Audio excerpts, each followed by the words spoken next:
And now, a story from the Appleseed. When I was growing up and going to school, I always got the school lunch. My mom meant to make the school lunch, but all of a sudden she'd look at the clock and the kid says, "Oh my gosh, you're late. I don't have time. Here's 25 cents." And I liked that. In the first town I lived in, I would walk to school and I had 25 cents, and it was 20 cents for the lunch and 5 cents for the milk. So I would not have my milk, and I would take the nickel, and I would stop at the little variety convenience store on the way home, and I would buy some candy. At least I would try. But for some reason, I don't know what it was with my mother. I'd get home. I'd say, "I'm home," and she'd say,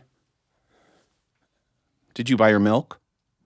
And I'd say the only thing you can say when you didn't really want to lie, but you didn't know if telling the truth was the absolute best thing. I would say, "What?"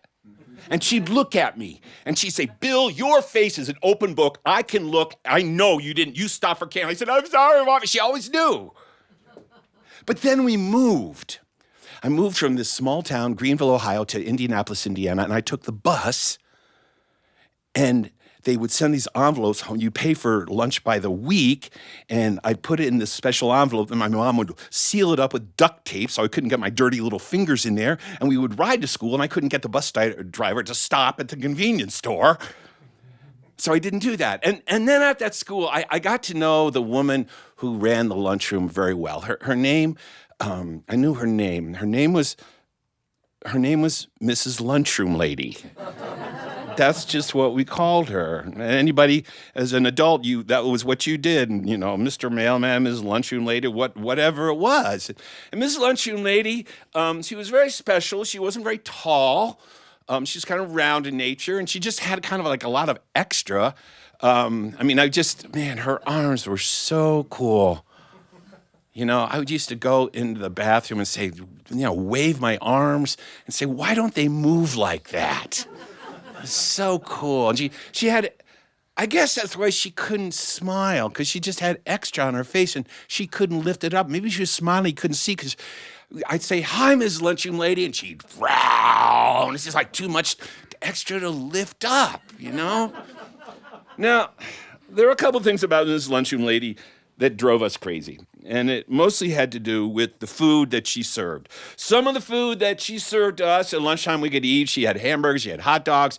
This was before they served pizza. I don't know. I went through my whole elementary school without one piece of pizza. I don't know what happened. Then it was discovered. The discovery of pizza. And she'd serve French fries, and, it'd be like grilled cheese sandwiches were good. But the problem with Mrs. Lunchroom Lady, and a lot of other adults, even to this day, I might add, is that they serve the food you can eat with food that you cannot eat. And the food that you cannot eat is a bad influence on the plate. And the plates were designed so that the foods would not influence each other, but the bad food didn't really care. For instance, there'd be these little divisions on the plate to separate things. For instance, like she might serve a hamburger.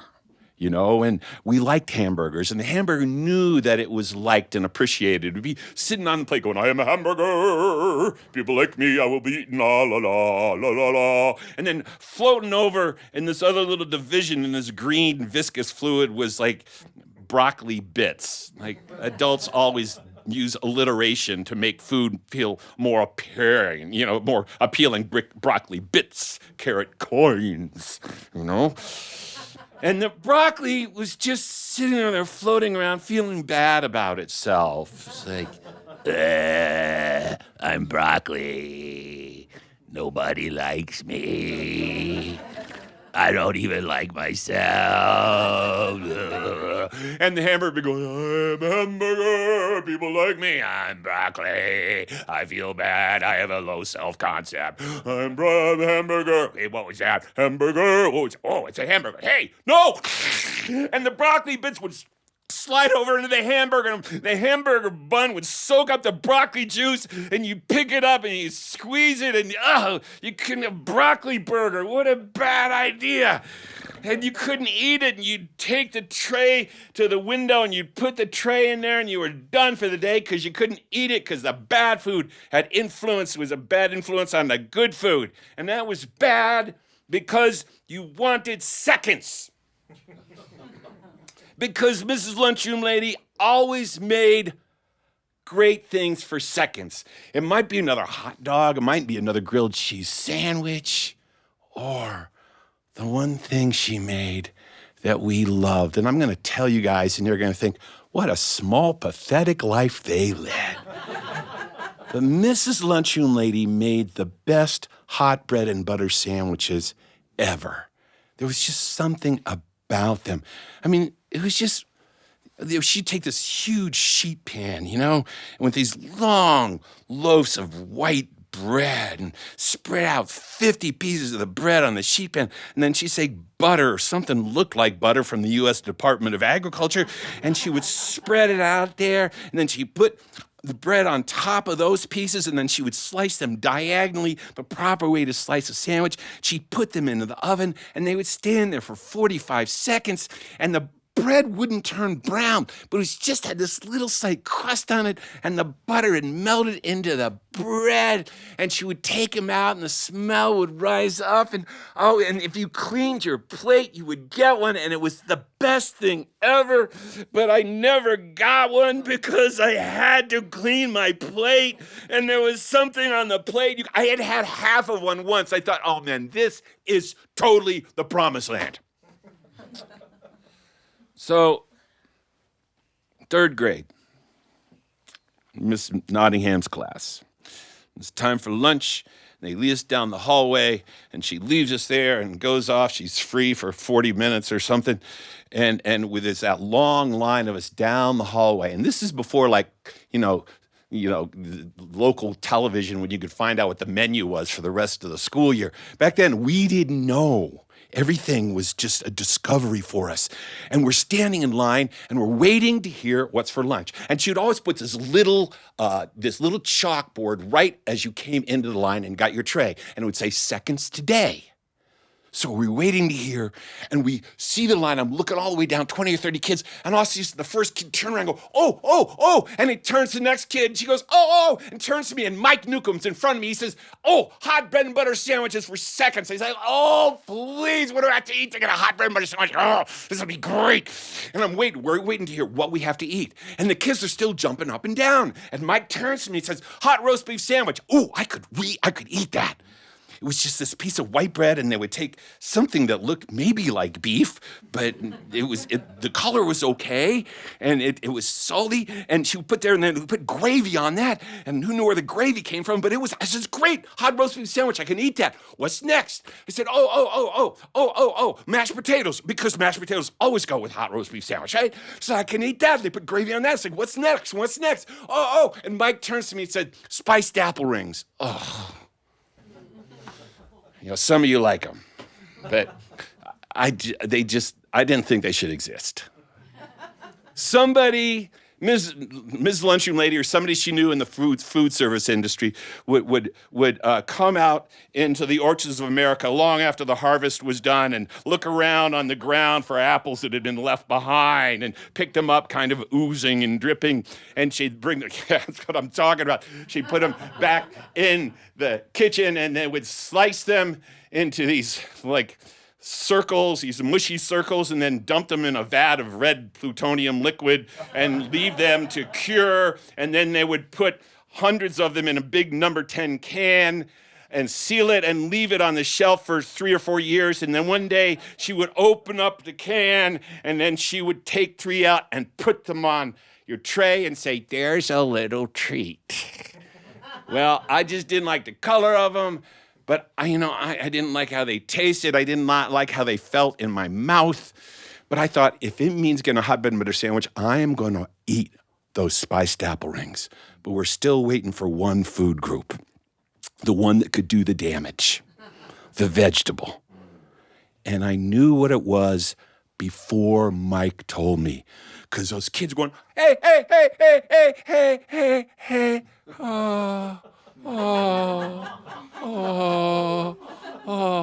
And that line went from a conga line to a funeral procession in about 15 seconds. I should have known from the smell that had wafted down the hallway.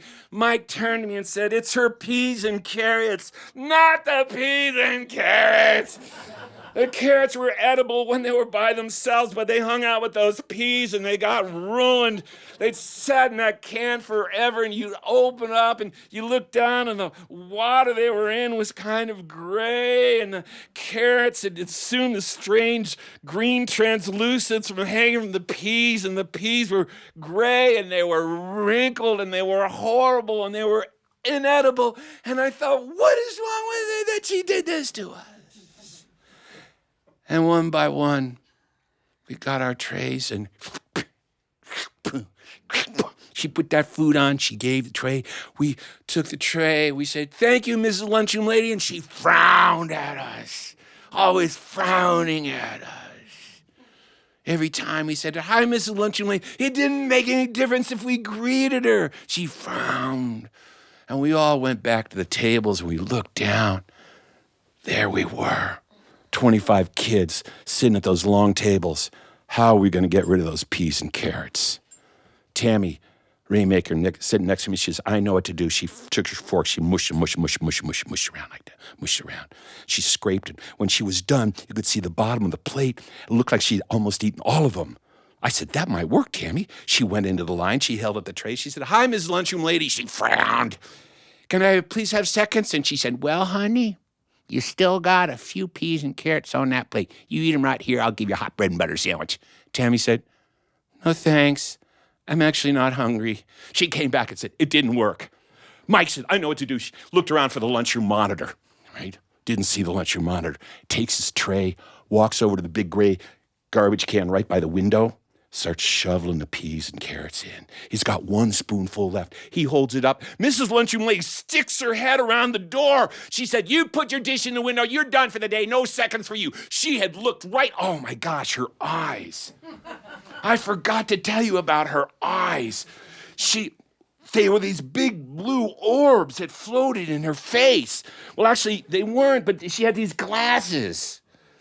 So when you looked at her, they were really thick. Her eyes just exploded. They were like X-ray glasses. She'd looked through the cinder block walls. She had seen what Mike was doing, and Mike came back and said, "It's impossible." And Paul Heilbrunner, who never got caught doing anything because he was so polite to the grown-ups, said, "Watch." And he picked up his milk carton. He finished the milk. He opened up the carton. He spooned all of those peas and carrots in there. He closed the carton. He slipped that spoon. That's not a spoon. That is a straw. I don't know where the spoon was. It's not in the story. All right. And he puts back, and it looks like perfect. And he walks in and he says, "Hi, Mrs. Lunchroom Lady." She frowns. He said, "I really liked your peas and carrots. May I please have seconds?" She looks at the plate with those eyes. She says, "Did you finish your milk?" Paul said, "What?" She reaches over and says, "You're done for the day. Put your dish in the window. You're done." Mike said, "It's impossible." Paul said, "It's impossible. Nobody." And I looked across the table, and there was Larry Becker. And Larry is finishing his spiced apple rings, and there's no peas and carrots on his plate. I said, "What happened to your peas and carrots?" He said, "I like them." I said, "Weird, but would you like mine?" And he said, "Okay." And everybody at the table heard that. And before he knew it, there were 23 servings of peas and carrots on Larry's plate. All the kids running to get seconds. You know what happened so fast? I shoved mine off, and there were those 3 spiced apple rings. I said, "Ah!" And those 3 spiced apple rings caught me 4 places in line. And I got to the line. I looked down there, and one by one, "May I please have seconds?" And Mrs. Lunchroom Lady's giving out the hot bread and butter sandwich. She's never had to give so many hot bread and butter sandwiches. She can't figure out what's going on. And I look down the line, and I count, and I realize there's not going to be enough. She's never had to make so many. And I think, please, just this once. And I count, and I see I am going to get the last one. And the kids behind me are going, "Hey, Bill, cuts." I said, "No. Bill, I'm your friend." "Not anymore, buddy. If I had to choose between a hot bread and butter sandwich and friendship for life, I'll take the hot bread and butter sandwich." But as I get closer, I begin to get nervous. because she's got those glasses. And I remembered my mom said, she'd look at me, she'd say, your face is an open book. And she was going to know. Mrs. Lunchroom Lady, my mom didn't have x-ray glasses, and she did. She's going to look, and I decided I just couldn't look at her. If I looked at her, I was dead. So I said, hi, Mrs. Lunchroom Lady. May I please have seconds? And her eyes were like, look at me. I looked at her, and she said, did you eat your peas and carrots? And I said, what? And she said, you don't like my peas and carrots, do you, Bill Harley? And I thought, how did she know? She knows my name. I didn't know she knew my name. And she said, wait a minute. Where's Larry Becker? He likes my peas and carrots. Oh, no. She looked at me. She said, you go Larry Becker, and you bring him here right now. I walked out in the lunchroom. It was dead quiet. And I walked over to Larry. He had about 10 servings left. I said, Ms. Lunchroom Lady wants to see you, Larry, with your tray. He said, okay. I said, Larry, whatever you do, don't look in his eye, or don't look in her eyes. And for some reason, I followed him. I don't know why. I had escaped. And he came up to her with a tray, and she said, where are your peas and carrots? Look at me. And he looked at her, and I thought, we're going to die. And he said, I told the kids I like peas and carrots, and they were nice and gave me theirs. Ooh, that was a good answer. She said, well, I don't like you trading food, but you eat enough peas and carrots. You take this last hot bread and butter sandwich. And I should have shut up, and I said, but what about me? And she turned and looked at me. She said, as for you, and as for everybody here, she said, I've got something to tell you.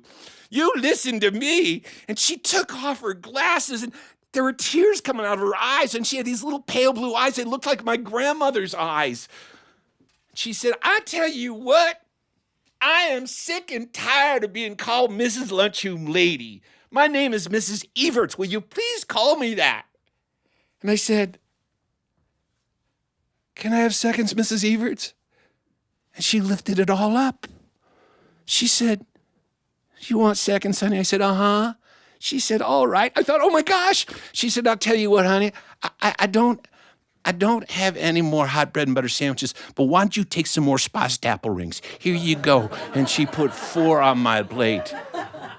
And I said, thank you, Ms. Everts. And she said, you're welcome, honey. And I went out and I walked over to the gray plastic garbage can and I dumped those spiced apple rings in there right where they belong.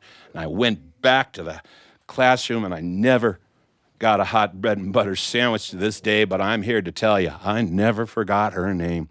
Her name was Mrs. Everts, and she was my lunchroom lady.